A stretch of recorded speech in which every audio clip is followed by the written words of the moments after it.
हजरत अली, जिन्हें अली इब्न अबी तालिब के नाम से भी जाना जाता है, इस्लाम के इतिहास में एक महत्वपूर्ण और प्रभावशाली व्यक्तित्व हैं। वे इस्लाम के पैगंबर हजरत मोहम्मद के चचेरे भाई, दामाद और चौथे खलीफा थे। शिया मुसलमान उन्हें प्रथम इमाम मानते हैं, जबकि सुन्नी मुसलमान उन्हें राशिदुल खलीफाओं में से एक के रूप में सम्मान देते हैं। हजरत अली का जीवन साहस, ज्ञान, न्याय और आध्यात्मिकता का प्रतीक है। इस लेख में उनके जीवन के विभिन्न पहलुओं को विस्तार से प्रस्तुत किया जाएगा। हजरत अली का जन्म लगभग 599 ईस्वी में मक्का, अरब, वर्तमान सऊदी अरब में हुआ था। कुछ स्रोतों के अनुसार उनका जन्म काबा के अंदर हुआ, जो इस्लाम के सबसे पवित्र स्थल है, और यह एक अनूठी घटना मानी जाती है। उनके पिता अब्बू तालिब इब्न अब्दुल मुत्तलिब कुरैश कबीले के बनी हाशिम वंश के प्रमुख थे, और उनकी माता फातिमा बिन्त असद थीं। अब्बू तालिब पैगंबर मोहम्मद के पिता अब्दुल्लाह के भाई थे, जिसके कारण अली और पैगंबर का रिश्ता बहुत करीबी था। अली का बचपन आर्थिक तंगी और सामाजिक चुनौतियों के बीच बीता, क्योंकि उनके पिता अब्बू तालिब की आर्थिक स्थिति मजबूत नहीं थी। इसके बावजूद पैगंबर मोहम्मद ने अली को अपने संरक्षण में लिया और उनकी परवरिश की। इस दौरान अली ने पैगंबर के नैतिक और आध्यात्मिक गुणों को आत्मसात किया। हजरत अली इस्लाम स्वीकार करने वाले पहले पुरुषों में से एक थे। जब पैगंबर मोहम्मद को 110 ईस्वी में पहली बार वही प्राप्त हुई, तब अली की उम्र लगभग 10 वर्ष थी। पैगंबर की पत्नी हजरत खदीजा और अली ने सबसे पहले इस्लाम कबूल किया। अली की इस स्वीकृति ने उनके जीवन को एक नई दिशा दी। उन्होंने पैगंबर के मिशन का समर्थन किया और मक्का में इस्लाम के प्रचार में महत्वपूर्ण भूमिका निभाई। मक्का में मुसलमानों को कुरैश कबीले के विरोध और उत्पीड़न का सामना करना पड़ा।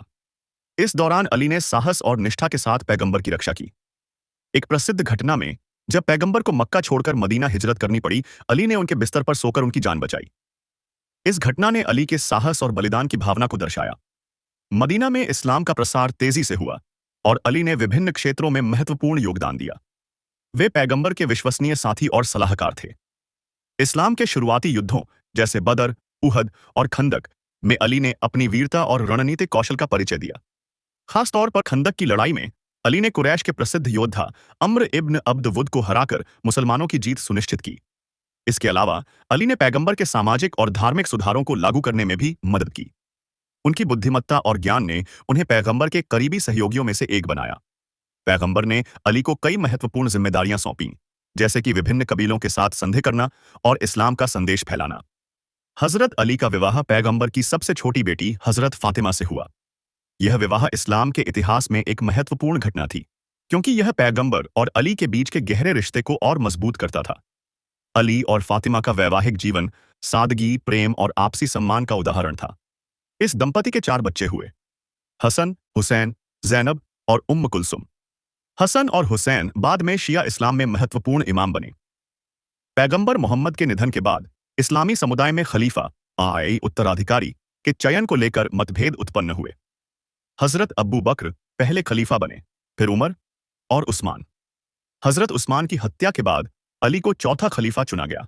अली का शासनकाल चुनौतियों से भरा था। इस दौरान इस्लामी साम्राज्य में आंतरिक मतभेद और विद्रोह उभरे। अली ने न्याय, बाएं, समानता और इस्लामी सिद्धांतों को लागू करने की कोशिश की, लेकिन उन्हें कई विरोधों का सामना करना पड़ा। प्रमुख चुनौतियों में शामिल थे: यह युद्ध हजरत आयशा, तलहा और जुबैर के नेतृत्व में लड़ा गया, जो उस्मान के हथियारों को सजा देने की मांग कर रहे थे। अली ने इस युद्ध में जीत हासिल की, लेकिन यह इस्लामी समुदाय में पहला बड़ा आंतरिक संघर्ष था। यह युद्ध अली और मुआविया, सीरिया के गवर्नर के बीच लड़ा गया। मुआविया ने अली की खलीफा के रूप में वैधता को चुनौती दी। युद्ध के दौरान मुआविया की सेना ने कुरान की प्रतियों को भालों पर उठाकर युद्ध रोक दिया, जिसके बाद मध्यस्थता की प्रक्रिया शुरू हुई। इस मध्यस्थता ने अली के समर्थकों में विभाजन पैदा कर दिया। मध्यस्थता से असंतुष्ट कुछ लोग, जिन्हें खारिजी कहा गया, अली के खिलाफ हो गए। उन्होंने अली को इस्लाम से विचलित मानकर उनसे विद्रोह किया। अली ने नहरवान की लड़ाई में खारिजियों को हराया, लेकिन यह समूह बाद में उनके लिए घातक साबित हुआ। हजरत अली को उनकी बुद्धिमत्ता, वाक्पटुता और आध्यात्मिक गहराई की अनासवांत से गाता थे। वे एक महान योद्धा, विद्वान और न्यायाधीश थे। उनकी शिक्षाएं और उपदेश, जो नहजुल बलागा में संकलित हैं, आज भी इस्लामी दर्शन और नैतिकता का महत्वपूर्ण स्रोत हैं। नहजुल बलागा में उनके पत्र, भाषण और कहानियां शामिल हैं, जो जीवन, शासन और आध्यात्मिकता पर गहरे विचार प्रस्तुत करते हैं। अली का न्यायप्रिय स्वभाव उनकी सबसे बड़ी विशेषता थी। उन्होंने अपने शासनकाल में भेदभाव के बिना सभी के साथ समान व्यवहार किया। उनकी सादगी और विनम्रता ने उन्हें जनता के बीच लोकप्रिय बनाया। वे हमेशा गरीबों और जरूरतमंदों की मदद के लिए तत्पर रहते थे। 661 ईस्वी में कूफा, इराक की मस्जिद में नमाज के दौरान एक खारिजी, इब्न मुल्ज़म ने अली पर जहरीले तलवार से हमला किया। इस हमले के 2 दिन बाद 21 रमजान को अली का निधन हो गया। उनकी मृत्यु ने इस्लामी समुदाय में गहरा शोक पैदा किया। हजरत अली की विरासत आज भी जीवित है। शिया मुसलमान उन्हें अपने पहले इमाम के रूप में पूजते हैं और उनकी शिक्षाओं को पवित्र मानते हैं। सुन्नी मुसलमान भी उन्हें एक महान खलीफा और पैगंबर के करीबी सहयोगी के रूप में सम्मान देते हैं। उनकी शिक्षाएं और जीवन शैली लाखों लोगों के लिए प्रेरणा का स्रोत हैं। हजरत अली का जीवन साहस, बलिदान और आध्यात्मिकता की मिसाल है। उन्होंने इस्लाम के प्रारंभिक दौर में महत्वपूर्ण योगदान दिया और अपने शासनकाल में न्याय और समानता के सिद्धांतों को लागू करने की कोशिश की। उनकी बुद्धिमत्ता, वीरता और नैतिकता ने उन्हें इस्लाम के इतिहास में एक विशेष स्थान दिलाया। आज भी उनकी शिक्षाएं और उपदेश लोगों को सत्य, न्याय और मानवता के मार्ग पर चलने के लिए प्रेरित करते हैं। हजरत अली का जीवन न केवल मुसलमानों के लिए बल्कि पूरी मानवता के लिए एक प्रेरणादायक उदाहरण है।